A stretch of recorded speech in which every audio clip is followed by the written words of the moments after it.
All right, so hopefully all this kind of conservation of energy stuff is kind of making sense. Obviously, the energy doesn't change. It can change form, but it can't change. It can't go away. Okay, it can change from potential into kinetic, or in a non-conservative system, it can change into heat and sound and all that other stuff. Okay, but what we're looking at here is a very easy or simple example of the law of conservation of energy, and that is a pendulum. Okay, this is what happens when you cut money from education. You get ghetto. Yes, that's right. We get ghetto physics. Okay. Now you know what I was referring to in the podcast because you couldn't see me do this. Okay. This is the pendulum we have because there's no money in education. It is a roll of electrician's tape and a drawstring from my hoodie. Okay. These are all brought from home, by the way. These weren't even school supplied supplies. So there you go. It's the state of education we're in. Okay.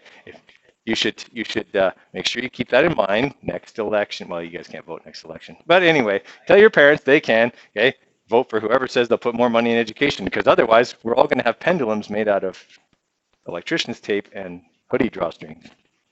That's bad. Okay, or we have those carts that are older than you that don't work very well and we haven't replaced. Yes, you did.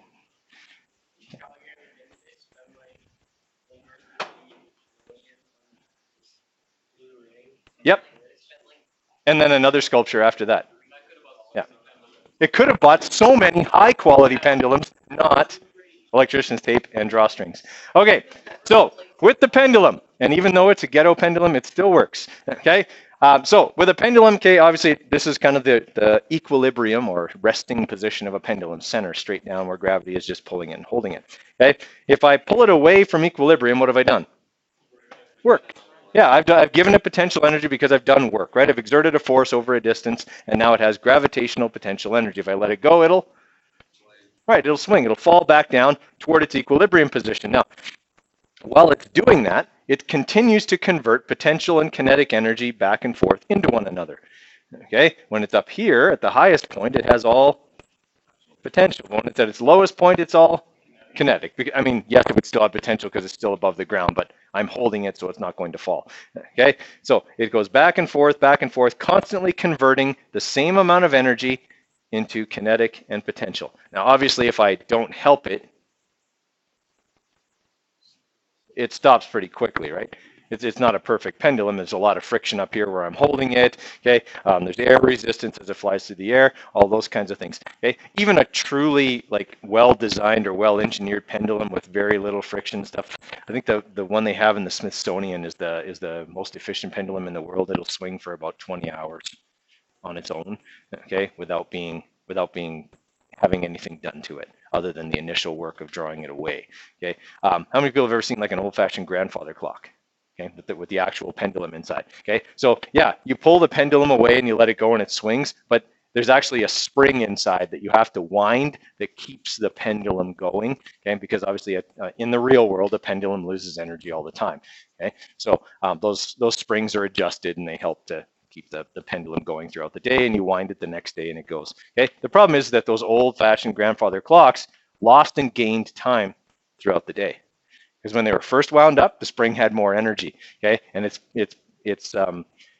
the way that it exerts that force to keep the pendulum going isn't linear. So in the morning it would run fast, and then it would kind of run normal through most of the day, and then at night when the spring was starting to get loose, it would run slow. So over the course of the day, it would kind of make up for itself, but it wasn't obviously the most accurate. That's why really big, like really expensive clocks were really well designed. They had better springs that were more linear, things like that. Whereas a cheap clock, okay, would be way out, okay, and maybe would have to be wound twice a day or something like that.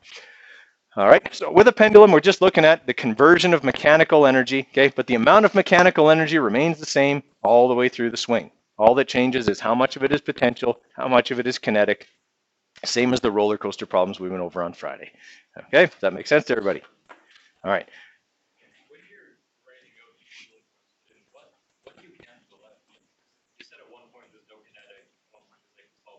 Yes. Okay, so how do I write that? All right, so at any point on a pendulum, we know that this is true, right? If I'm talking about, okay, let's say this is the highest point out here, So we'll call that H. We'll call this L for the lowest point. Okay. At this point here, at the highest point, the energy is all potential. We know that because this is where it stops and turns around and goes back. So it's not moving here, at least for an instant. Okay, so it's all potential here. Here, it can't fall any lower. So it's all kinetic here. So I could cancel off potential energy at that position. With me there? It's like the lowest point on a roller coaster when it's at ground level. It would depend on what the situation was. If the question said at equilibrium, the pendulum is moving this fast, figure out how high it could go, then this would be initial and this would be final. If it was worded, here's the maximum height of the pendulum, find its maximum speed, that would be down here. That would make them switch back and forth. In the end, it doesn't really matter which one you make initial and final, it works either way. Okay?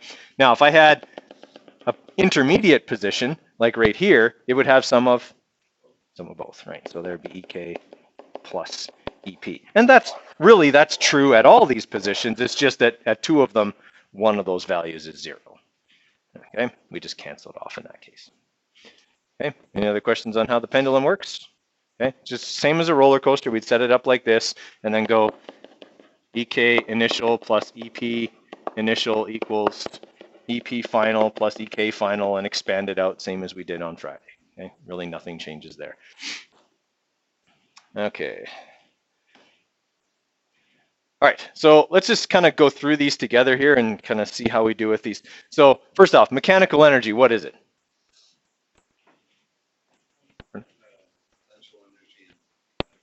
Right, the potential energy and the kinetic energy, essentially the total energy of the object. Okay, so we would add those two together to get mechanical energy. Right? It would also represent the entire ability of the object to do work. Okay. For number 2, a kicker kicks on a team, kicks the football, and it travels in this trajectory as shown in the diagram. Okay, so here's the starting position right here, and it's kicked and it goes up and then comes back down, right? But it is traveling horizontally the entire time, right? So down here, when it just leaves the kicker's foot, all of its energy would be kinetic, right? That would be its maximum speed. Up here, all of its energy would be, nope, I led you wrong that way. I said all of its energy would be, and the answer should be mechanical. In fact, that answer is true all the time, everywhere. Okay, but it actually does still have some kinetic here because it's still moving horizontally. Okay, if he kicked it straight up in the air, which would be a neat trick, okay, it would only have potential at its highest point. All right, and then when we come back down here, it would be all kinetic again. Okay. All right, so that answers all of those. Okay. Okay, so the law of conservation of energy basically just says that energy can't be created, can't be destroyed. It's conserved. It turns into other types, but it's always there. Okay, so if a ball is thrown vertically upward from the ground, it'll rise to a certain height and then fall back to the ground. Okay, now here's why I make such a big deal out of making proper graphs. Okay, what is that graph saying about the potential? Whoop, put the marker down first, doofus. What is that graph saying about the potential energy of that object? Even though, right. Exactly. There's a real problem with this graph because it doesn't have a scale, right? There are no numbers on this graph, which means the graph is wrong and useless. Okay, that's why we have to have a scale on our graphs, because otherwise we just assume that going to the right on this axis means the numbers are getting bigger. So what this graph then says, if we interpret a graph the way it's supposed to be written, that the potential energy increases to a certain height, and then magically, for some reason, starts to go down even though the object is still going up. That is totally wrong. Okay, we know that that can't be the case. So this graph should say the height here is 0, the height here is 0, and this is the maximum. So we're following the trend of the line. This is really more that this should be time as opposed to height. Okay, same problem here with the kinetic energy. Okay, as the ball gets higher and higher, yes, the kinetic energy goes down, down, down, down, down. When it gets at its maximum height, then it starts falling back to Earth, and the energy starts going up again. Okay, but that's not what this graph says with the scale this way, because it says that at some magic height, the thing starts to speed up again, which is not the case. right? Unless that height was like close enough to the moon that it would be attracted to the moon and start accelerating that way, which I'm pretty sure this doesn't mean. Okay, but then this graph would have a different slope because the acceleration due to gravity on the moon is 1/6 of what it is here. Okay, so yeah, this graph is just generally bad because it doesn't have a scale on it. Okay, pretty close. Yeah, it's like 1.6 something. Yeah, it's pretty close to exactly 1/6. Okay, so I want you guys to try these questions here. I've got the answers written on here, even though this has shifted for some reason, but they're there. Okay, this is also in your notes package. Okay, so I want you guys to try the ones in question number 5 here. Okay, they're work energy theorem / conservation of energy questions. You got forces and distances. You also have masses. Okay, 1.00 times 10 to the minus 2 kilograms is the mass here. Okay, so give those a try, and then we'll go through them together here in a few minutes. I don't think they'll take you very long if there's work being done. Basically, if you're given it, you'll use it. Yeah? Like if you can see that the energy is changing due to somebody pushing or pulling, then work's getting done. Then use force times distance. Yeah, it's a matter of reading the context of the question. Okay, in this question it says an average force of 40 newtons is needed to compress a spring. That's obviously a situation where work is being done, right? So then I would use force times distance there. Yeah. So what we talked about walking through the question, kind of visualizing it. Okay, so for the first part of this question, just calculating the amount of work, right? Well, calculating the amount of work is just force times distance, and we know that there's 40 newtons acting over 0.1 meters. Well, that's 4 joules, okay? 40 times 0.1 is 4 joules. So that's how much energy is in this ball spring system now, okay? I've compressed the spring by pushing the ball downward, all right? Then I'm gonna let it go. Well, the potential energy, and that's part of B here, okay? The elastic potential energy that I've put in the spring as a result of compressing it will now do work on the ball, transferring all 4 joules of energy to the ball. Okay, so when the ball leaves the spring, the ball has 4 joules of energy. What kind? Kinetic, because that'll be where it's going the fastest, is the instant it leaves the spring and before gravity can start slowing it down.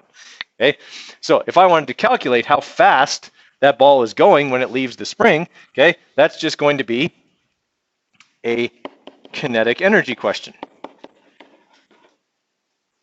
Okay, it could be this question too, but I've already done this step. Okay, I've already done this. Okay, I've already said that when it's on the spring, it's not moving. I already calculated what the work was. It's 4 joules. Now I'm going to substitute that in here.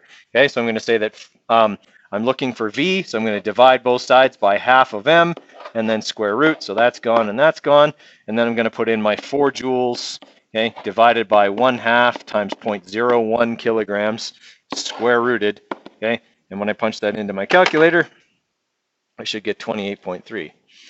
Okay, so 4 divided by 0.005, because that's half of 0.01, and then square root that. Right? Yeah, 28.3 meters per second. That's what the mass was. They gave me that right here. 1.00 times 10 to the minus 2 kilograms. 10 to the minus 2 means move the decimal 2 places, so it's 0.01. Yeah. Okay? That part makes sense to everybody? All right. Then it says when the ball is fired up off the spring, how much gravitational potential energy will the ball gain? Well, there's only 4 joules of energy in this system, so the maximum gravitational potential energy is 4 joules. Okay. Then I can use that to do part G, which is calculate the maximum height of the ball. So I just say that EP will be 4 joules. That's going to equal mgh. Divide both sides by mg, and I'm solving for h. Okay, so I'll take 4 joules, divide that by 0.01 times 9.81, and I'll have my maximum height. So 4 divided by 0.01 times 9.81, right? 40.8 meters. All right, so that's sort of making sense. Law of conservation of energy and work energy theorem can go together. Sometimes you have to do the work energy theorem part first to figure out how much mechanical energy is in the system. And then once I know that, then I can start using it as potential energy or kinetic energy or whatever. Okay, but once I do work on a system, the energy is there. Okay, it's not going to go anywhere, but it can be converted into other forms. Okay? And in a perfect isolated system, that just means kinetic and potential switch back and forth. Okay? In a non-isolated system, then we would lose some to other things.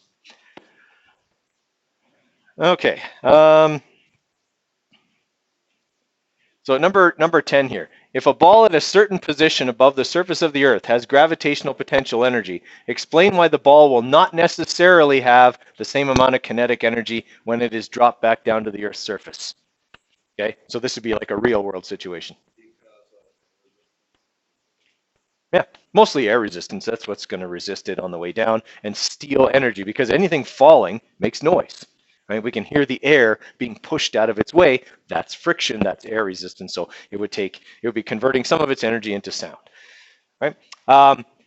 Three identical objects are projected horizontally from the same height at the same speeds. Oh, I don't have the graph there. And I don't. That's too bad, because I remember that graph being good and useful. Okay, well, we'll have to check it out again.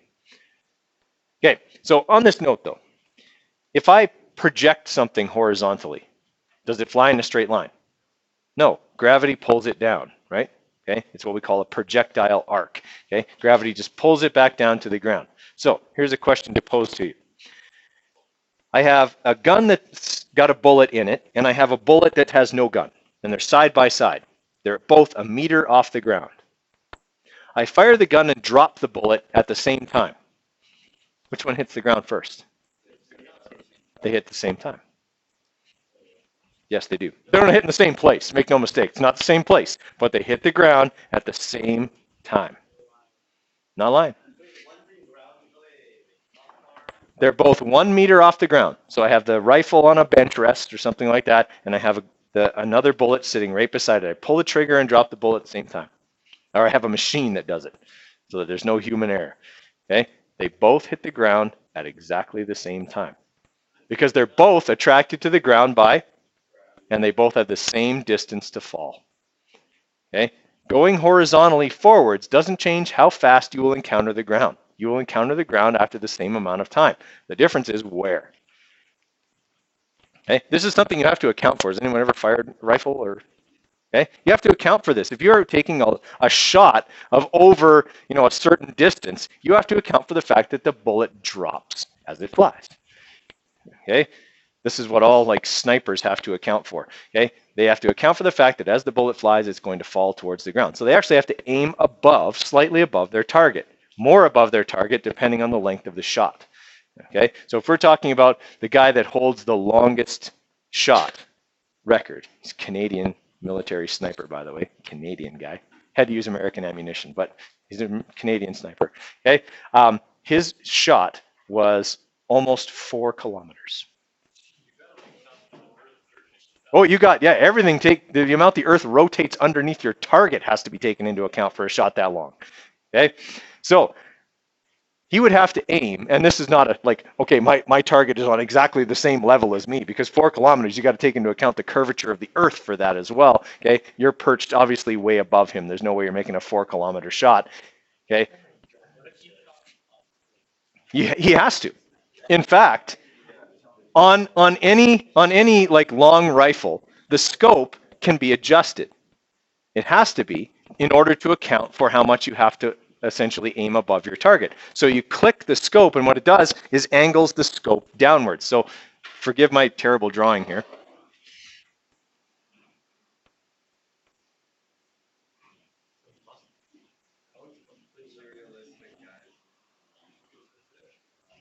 That's not bad. Okay, now the scope will ruin it, because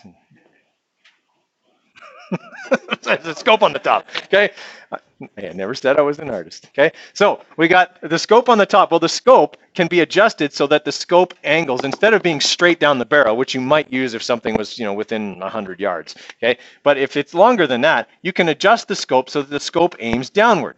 That way, in order to get the target in the sights, you have to lift the barrel up, and you're actually shooting, like Tanner said, upwards. Okay? Because what the bullet will do is do this. Well, if your target's right here, guess what? You don't hit it. Okay? So you aim a little bit higher, and the bullet does this, and actually hits your target.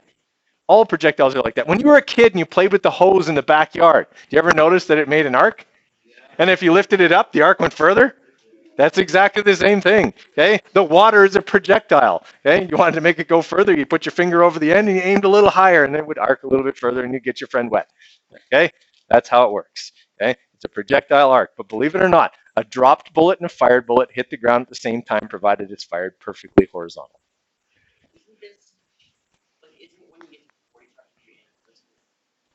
Yes. Above a 45-degree angle, the water starts to come back to you. Yeah.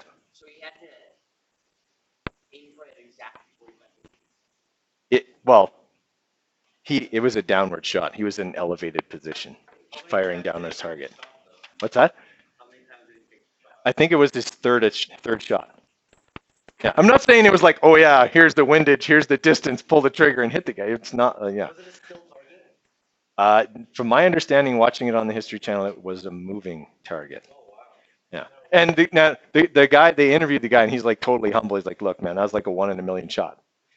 Okay. It's not, he said, it's my longest shot by a factor of at least 2. So he hit, I guess that means he hits 2-kilometer shots on a regular basis. I don't know, but I wouldn't want to be on the other side of that battle. Okay. Because that means guys are getting hit and they don't even hear the shot. Okay.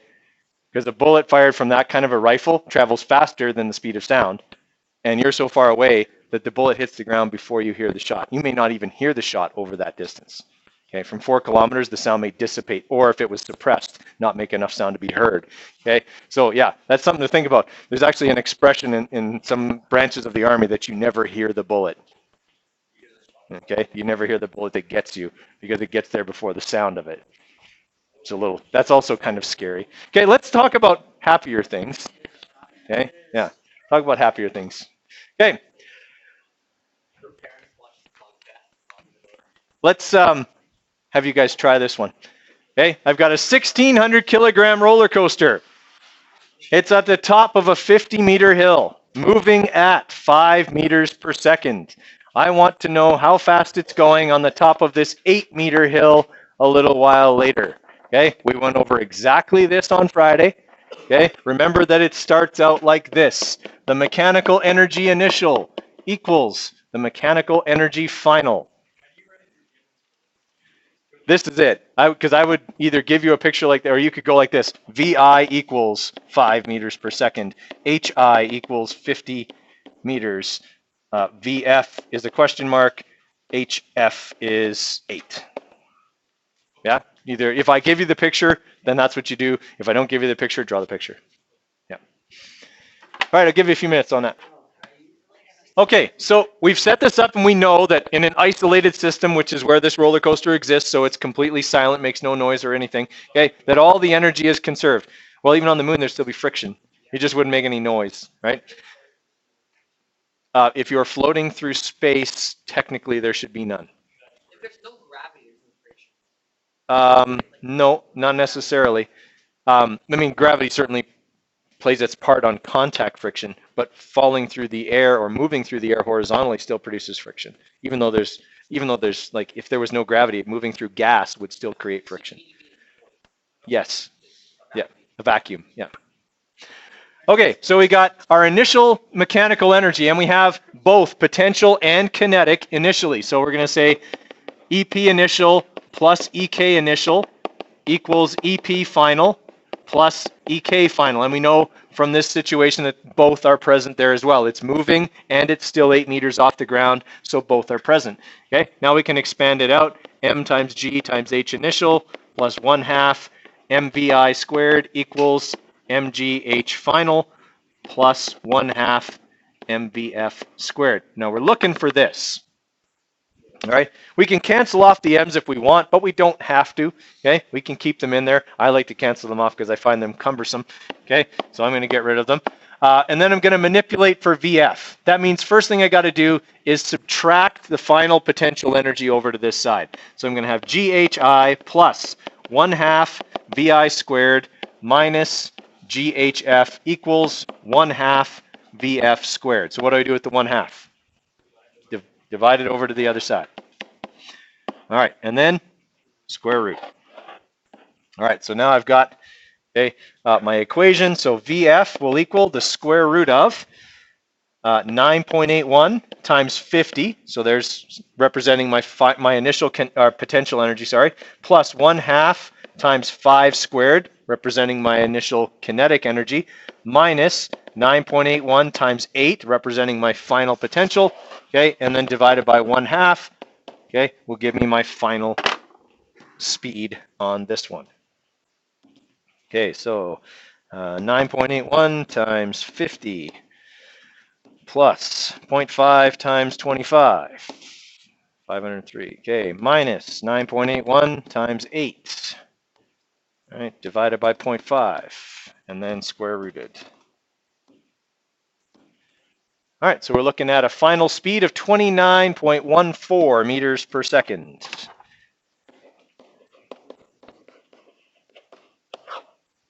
Yeah, that's pretty fast. Yeah. I mean, give you some idea, right? 104, 105 kilometers an hour. Pretty fast. Okay. Feel like riding in a convertible on the highway. 3.6. Remember, that's our conversion to go from meters per second to kilometers per hour, and vice versa.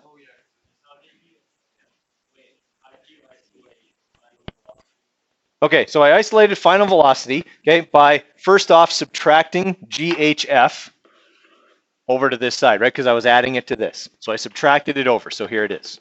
Okay, then what was left was 1/2 VF squared. So I divided both sides by 1/2 and then I square rooted. Yeah?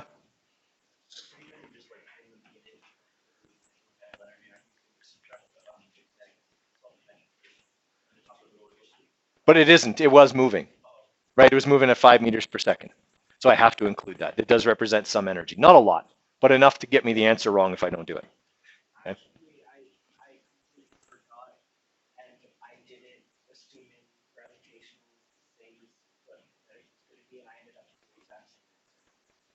Couldn't end up with exactly the same answer. It had to have some difference. And on a test, I would make sure it was enough of a difference that it would give you the wrong answer. Okay. All right. Everybody with me there? Okay.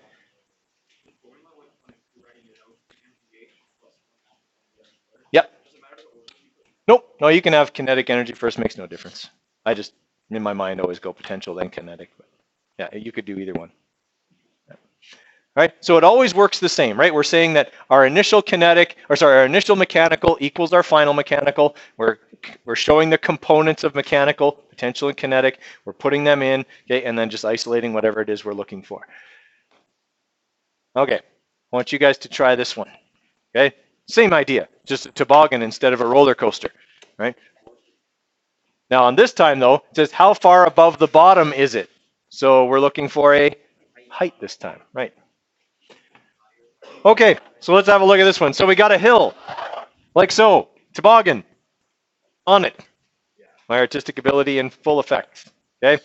So we're going down this hill. At this point, we are 30 meters from the bottom of the hill, moving at 14 meters per second. Okay, down here, closer to the bottom of the hill, okay, we're going to assume we have some height, but we don't know what it is, okay, and we are moving at 23 meters per second. What we do know is that the energy at both points is equal. The mechanical energy at both points is equal. Okay, do I have both potential and kinetic at the top? Yes. All right, so we're going to have, I'm going to skip a step here, mghi plus 1/2 mvi squared equals mghf plus 1/2 mvf squared. All right, so I'm looking for hf this time. So I want to bring the kinetic energy over here first. All right, so I'm going to cancel the m's at the same time. Okay, so I got my initial potential here, my initial kinetic here, minus my final kinetic. okay, equals GHF. Pardon me? Oh, yeah, sorry. I just forgot to write it there. Yeah, squared. All right, now I got to get HF by itself, so that means dividing both sides by G. Okay, I don't need to square root because HF isn't squared. That is a common mistake, though. Okay, I see a lot of people square root for H when they don't have to. Only V is squared, not H. Okay, so when we plug in our numbers here, we're going to have 9.81 times 30 meters. That's our initial potential. Okay, plus 1/2 times 14 squared, our initial kinetic, minus 1/2 times 23 squared, our final kinetic, divided by 9.81. Okay, now again, I really caution you against trying to enter this into your calculator all at once. Okay, it just inevitably leads to mistakes. You're better off to do it one bit at a time. Okay, I very rarely enter these problems in all at one time. All right, so I'll have 9.81 times 30. Okay, so there's my initial potential. Okay, plus 0.5 times 14 squared. Okay, and then I'm going to subtract 0.5 times 23 squared, and then I'm going to divide that by 9.81. Right, and I'm going to get 13 meters. Right, so we're still 13 meters above the ground at that point. Sorry, I should put the decimals in there, 13.03.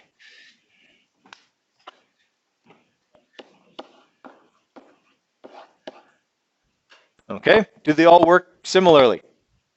Okay, just like the work energy theorem questions, they do work very much the same. Yeah. And nope, you wouldn't. No, because on a test I would never give you a question without the mass. Yeah. But you're right, mass doesn't matter. You could make up any mass you wanted and still get the same answer. Yeah. Yep. Because that's what I did to that class that one day. I just made up lots of masses. And yeah, make it whatever you want. Okay, try this one. Physics is violent, isn't it? It's always something horrible happening. Yeah. Okay, so let's have a look at this like Thelma and Louise question here. You guys know who Thelma and Louise are? If you haven't seen that movie, don't. It's 2 hours of your life you'll never get back, and you have to listen to Susan Sarandon for 2 hours. Ah! Okay, she's like, Celine Dion is here, Susan Sarandon is right there. There's two voices I can't stand. Okay, I didn't change it this morning. You're right. Days without Celine Dion. 4. Nice. Okay. Oh, I was recording all that. Okay. So, all right. Anyway, so we got this car that drives off a cliff. So here's the cliff. There's the car. I'm not going to draw the car because you'll laugh at me again. Okay, 25 meters per second. And the car is going to do this. Okay, we've all seen movies where the chase ends with somebody driving off the cliff. And then the car blows up, which actually doesn't ever happen. Okay, cars are like ridiculously engineered to never blow up. Okay, it's silly. All right, so we've got this happening. We know we're looking for the height of the cliff, which essentially is the height initial. We know that the question ends with hitting the ground. How much potential energy will I have there? 0. That's the thing you got to get out of the context of the question, is that when I hit the ground, I have no more potential energy, so I only have kinetic. All right, so we'll start out this way. EI equals EF. We have both kinds of energy at the beginning. Okay, because it's some unknown height above the ground, and it's moving, okay, at 25 meters per second. The fact that that's horizontal doesn't matter. Okay, energy is energy, and energy is scalar. If you're moving, you have kinetic energy, whether you're moving up or down. Okay, and then on this side, we say EPF plus EKF, but as we just finished saying, we're on the ground at the end, so there's no potential energy there. So when we expand this out, we'll have MGHI plus 1/2 MVI squared equals 1/2 MVF squared. We only have kinetic energy at the end. All right, I want to get HI by itself. So I'm going to cancel off my M's because I wasn't given it anyway. All right, and I'm not going to make one up, and I'm not going to use pi. Okay, so we're going to subtract 1/2 VI squared over to the other side. So we'll have GHI equals 1/2 VF squared minus 1/2 VI squared. All right, what do I have to do with G? Divide by it. All right, now we're solving for HI. All we have to do is plug in my numbers. Okay, so HI equals 1/2 times 53 squared minus 1/2 times 25 squared divided by 9.81. All right, so 0.5 times 53 squared minus 0.5 times 25 squared divided by 9.81. 111.31 meters.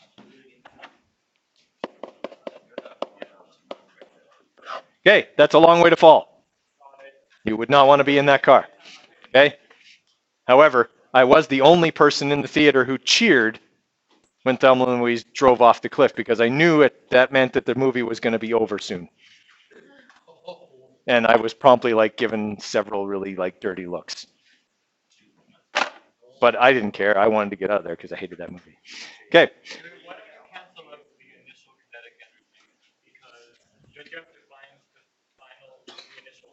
I do have to find the initial height, but I have kinetic energy at the beginning. I'm moving at 25 meters per second. I did move it. I subtracted it over here. Yeah, right here. Right. I said, okay, I got to move this over. So right here at this step was where I subtracted it over to here. Yeah. Other questions on that one? Okay. Could we expect that Thursday's quiz may contain questions like this? Yeah. Okay. We should expect that, even if that quiz ends up happening on Friday. But yeah, it might, because we have mass on Thursday, period 1. So your guys' quiz will happen on Friday. Because, yeah. What's that? Well, we had an Advent liturgy. Now we have a mass, grade level mass. Yeah. Okay, so jumping out of a plane. You can if you want, but make sure you have your chute on, because otherwise bad things happen, right? So try this one.